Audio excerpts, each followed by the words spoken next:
Hello, my name is Beck and welcome to a book haul. These are the books that I've acquired since June. So I've said to myself, I haven't bought many books, and then I look at the stack and there's probably more than 10. So some of these I've read, some of them I haven't. But let's get into what I have hauled. So the first one I've actually already read, and I read this in a reading vlog, and it is Rage of Dragons by Evan Winter.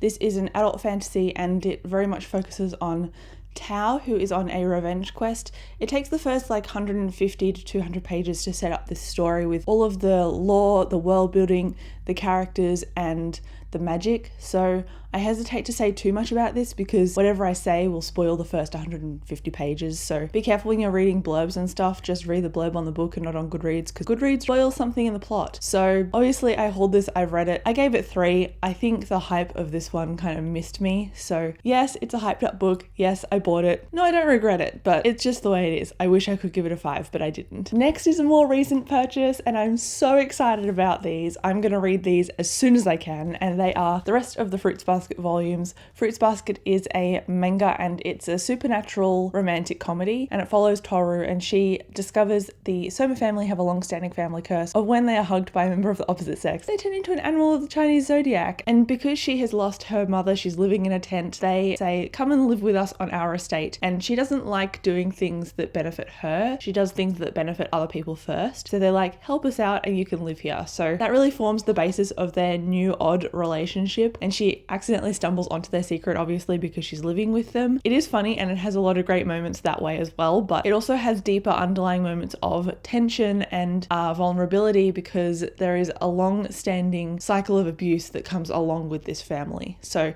it can get quite dark, but I love the way that Toru reacts. I love the wholesomeness of this series, and it is 24 volumes long, but these take up 2 volumes per book. So I've now got the rest of the series. I read this ages ago and I don't remember the specifics of how it ended, but I remember a piece or two. So I'm probably going to cry when I read these, and I'm super excited because I love this series with all my heart. Next, I bought a novella, and I've already read this, but I wanted to add it to my collection because this is one of my favorite authors, and it is Becky Chambers' Her To Be Taught If Fortunate novella. This follows a crew that is doing a long haul in space, and they've come from Earth, and every message they send has a 7 to 14 year delay or something, and something goes awry when they're in space. The messages go awry, and it also talks about being a traveler and not taking anything or hurting anything on the planets you're on. And it does the classic Becky Chambers thing of investigating what it means to be human and having these really close interpersonal relationships between the crew, and she also makes it quite diverse as well. So it's just a wonderful little cornerstone over at Becky Chambers, and I'm really happy that I own it now because I was waiting for it to come out in paperback instead of hardcover, and it has, so I bought it. Next, very excitingly, are 2 Dresden books. The first one I've read, the second one I've yet to read, and they are Summer Night and Blood Rights by Jim Butcher. And these are the 4th and 5th, I think, or the 4th and 6th, because I've got Death Masks, I think that's the 5th one, coming in the mail, and it's just taken so long. I ordered all of them together, but they've all shipped separately and very haphazardly, so I was like, well, just gonna film the book haul. Too bad, it missed out. So I'm listening to these on audiobook anyway, but I want to have the physical copies on my shelves because I am loving this series, and so I'd like to support the author. So that is why I bought these. Obviously, Dresden is a wizard detective. He consults with the police, and it starts as a Monster of the Week series, but it really broadens in the later books, at least by book 3 and 4, because we investigate Dresden as a character so deeply in each book, and we start to investigate the characters around him as the series progresses. And I love his character development, and I love his snarkiness, I love his wit, and it's a series that often when I'm sitting alone listening to the audiobook, I'll just start laughing out loud, so I sound like a mad woman, but the experience is well worth it. Next is a book that I'd never heard of, but my friend Ayla gifted it to me, and it is Wolf Brother, and honestly I don't know anything about this except that it's middle grade. It says the epic journey of boy and wolf begins. 6,000 years ago, evil stalked the land. According to legend, only 12-year-old Torak and his wolf cub companion can defeat it. It sounds great, like a middle grade I'd really enjoy. It has like that chosen one trope, it has wolves, what's not to love? So I'm looking forward to getting into this. It's probably going to be quite a quick read as well. It doesn't look like it's got very many pages. Yeah, it's barely 300 pages long, and the font is pretty big. So I know I'm hauling this, but it probably won't stay on my TBR for very long. Next is a book that I got based on seeing the film, and I actually stopped the film almost halfway through because it was a bit slow, and it was The Tales of Earthsea, and that's a Studio Ghibli film, and I love Studio Ghibli. I was a bit disappointed by the way that it was conveyed as a film medium. So I was like, well, I know that this is based on a book, so I went out and bought The Tales of Earthsea by Ursula K. Le Guin. I actually haven't read any Ursula K. Le Guin before, so this will be my first foray into her work. This is one book, but it's got like 5 stories in it, I think. No, it says the first 4 books in here. I've heard mixed things, and I'm a bit nervous because I really want to like these, and so hopefully I do, but you know,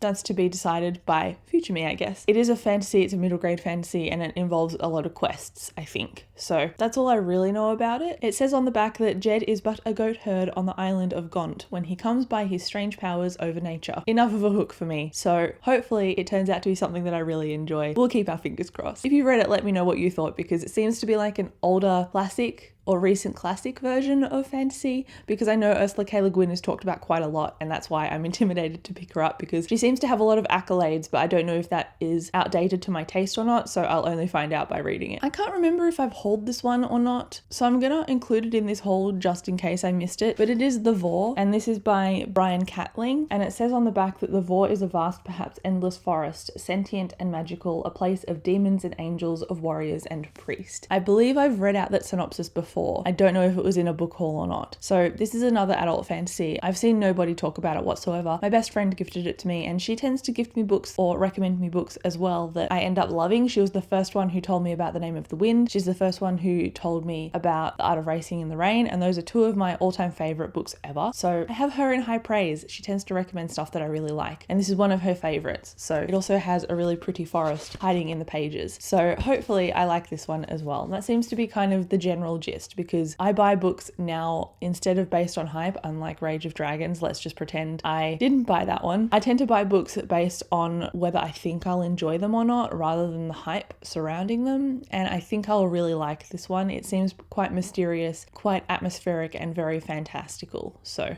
it sounds like it's right up my alley, and I hope that's the case. I've only got 2 left, and they are 2 that people will probably know because they're quite popular. But I got Leviathan Wakes, the first book in the Expanse series. This is a sci-fi book, and I don't know much about it other than it follows a crew and that humanity has colonized the solar system, and this crew manned by Jim Holden stumble onto an abandoned ship or something in space, and then that's a secret that they get chased down for or something like that. So I mean, that's enough of a hook for me anyway.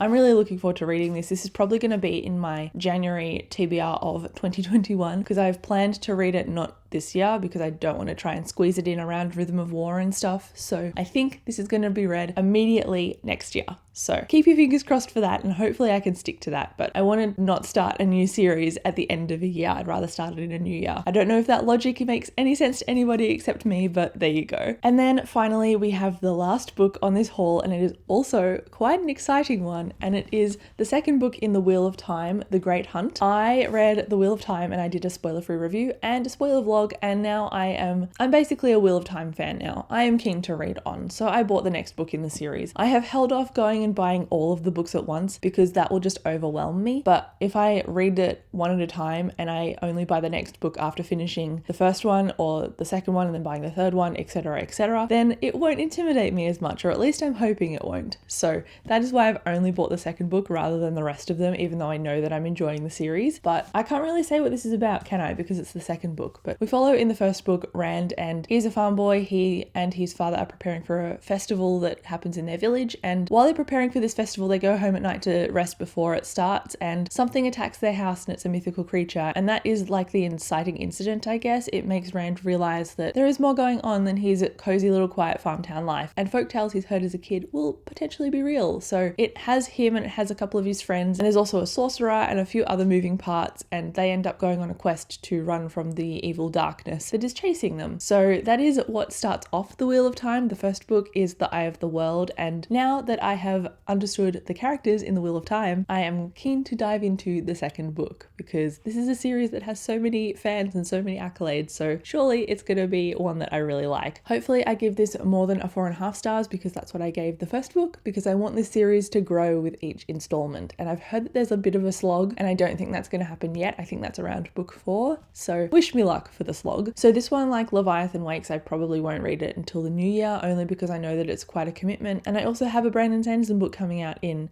November to read. So I think that's what the rest of my year is going to prioritize. Also, I want to read Malice, so this is taking a bit of a backseat, but it's not going to be ignored That's for sure. So these are the books that I have hauled recently. If you have read any of them, please let me know down below. I would love to hear from you. But thank you so much for watching this video. I'll talk to you in the comments and I'll catch you in my next one.